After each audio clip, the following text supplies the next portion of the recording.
All right, this is day 2 of your 30 days of fitness with Mind Pump Media. Super excited for you guys.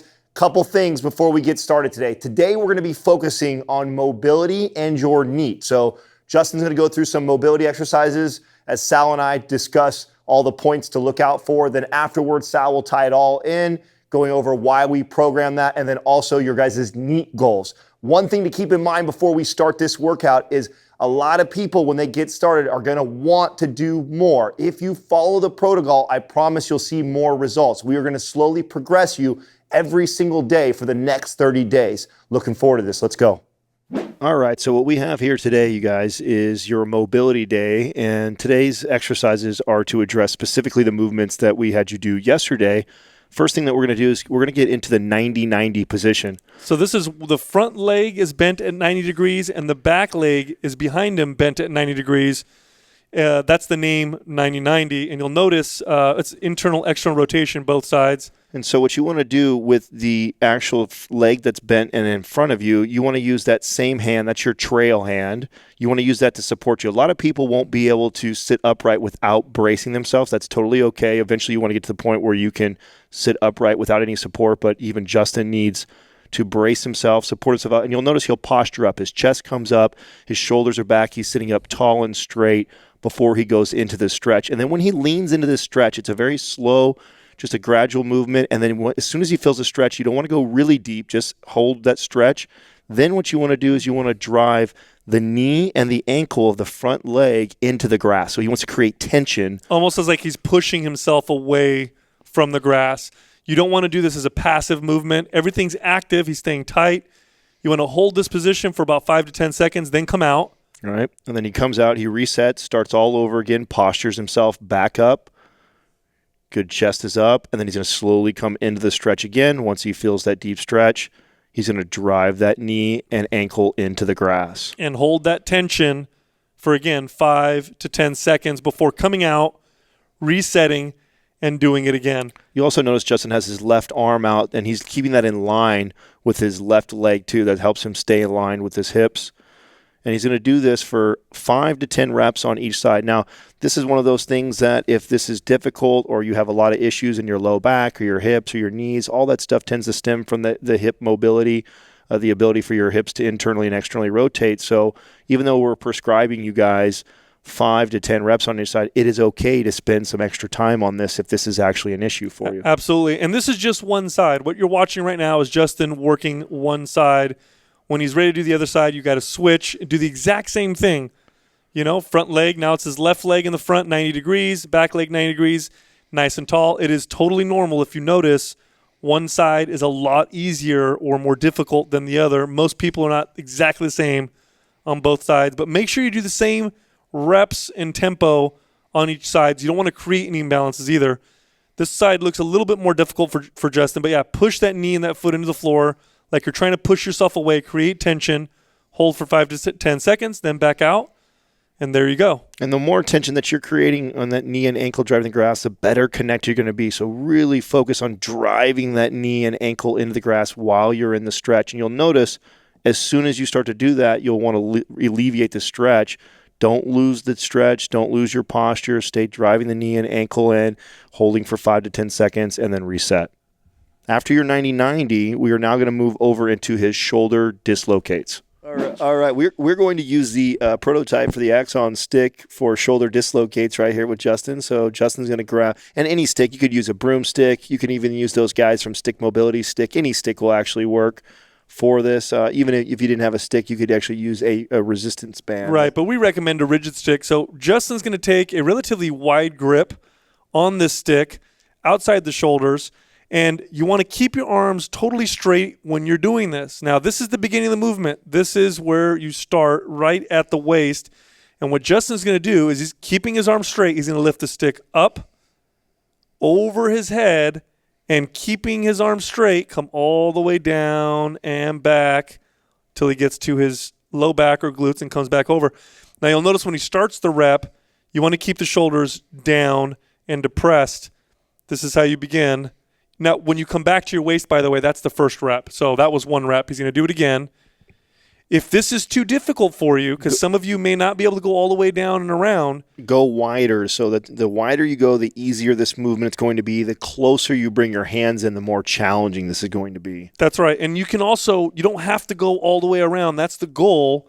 But if you can't make it all the way down, stop where the limit and then bring it back over. So you may not make it all the way around with this exercise. It's a very slow tempo movement, but you are maintaining tension. He's keeping grip on the bar. He's keeping his core tight. It's also hard to tell from this angle, but he's also keeping his glutes squeezed too, because another common mistake when people do shoulder dislocates is they bring it over their head. They tend to arch their back to make up for it. Yeah, like he just did right there. That's not right. So he'll keep his core engaged. As good as that looks, we don't want him to do that. That's right. He'll keep his core engaged, his glutes engaged, and so he has a nice neutral spine as he rotates his shoulders over. Now, the idea is to do 10 reps. A rep is a full way around. So over and back. Over and back. That would be 1 rep. So 10 reps, and you want to do 3 sets of 10 reps for this exercise. Again, fantastic movement for shoulder mobility. And then from here, we're going to move over into his lizard with a rotation. All right, we are going into the lizard with rotation now for Justin. Great thoracic mobility, a little bit of hip mobility even in there. Opens up the chest and the shoulders. This is a great movement. So you're going to be on the floor, and right now he's on his hands and knees, but you want to take a step forward with one of your legs so that you're in this kind of like, almost looks like a deep lunge position. And the goal is for people to try and get their foot up towards their hand as close as possible. Some of you may not even have the flexibility to get that foot up to your hand, so you want to get there as close as you can. If you can line it up right next to your hand like Justin has, that is the most ideal position. You'll notice his trail leg. He's trying to keep it nice and long and straight. He's got great posture right now. And then his right arm, he's going to bend, or left arm, he's going to bend his elbow, pointing it towards the grass, and then he's going to open up and slowly rotate. And when he opens up, he wants to rotate as far as he can, reaching back while he looks he's looking at his pinky with his eye, and then rotate back, pointing his elbow. Nice and slow and controlled movement like you see him doing right now. This is not something you want to do ballistically.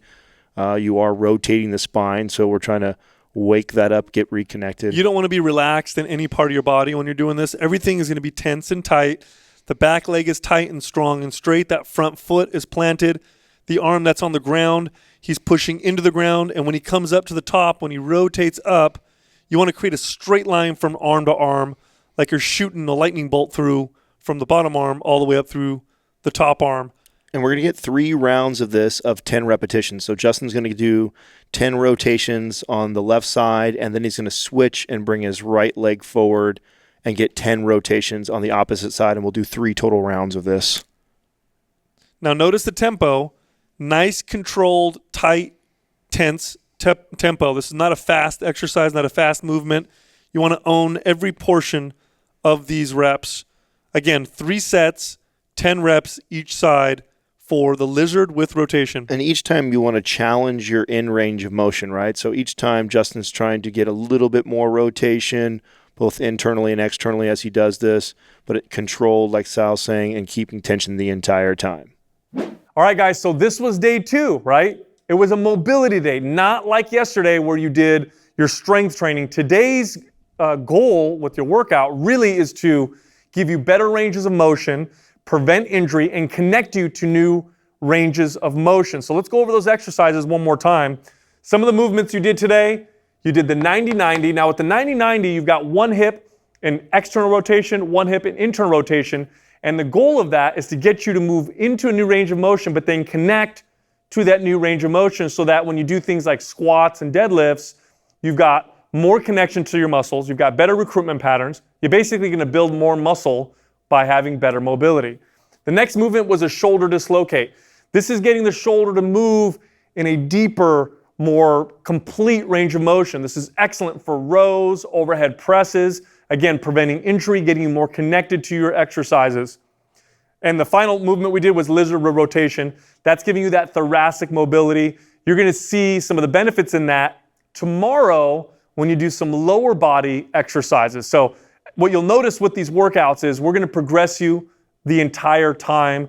Today was mobility, yesterday was strength, tomorrow is strength again for the lower body. So also, I want to make one more point here. We're going to focus on NEAT rather than cardio throughout this entire workout. So what is NEAT? That's non-exercise activity thermogenesis. That means we don't necessarily want you to schedule cardio at the gym, although that's okay. What we really want you to do is track your steps. So get yourself a step tracker. They're very inexpensive. See how many steps you're taking every single day.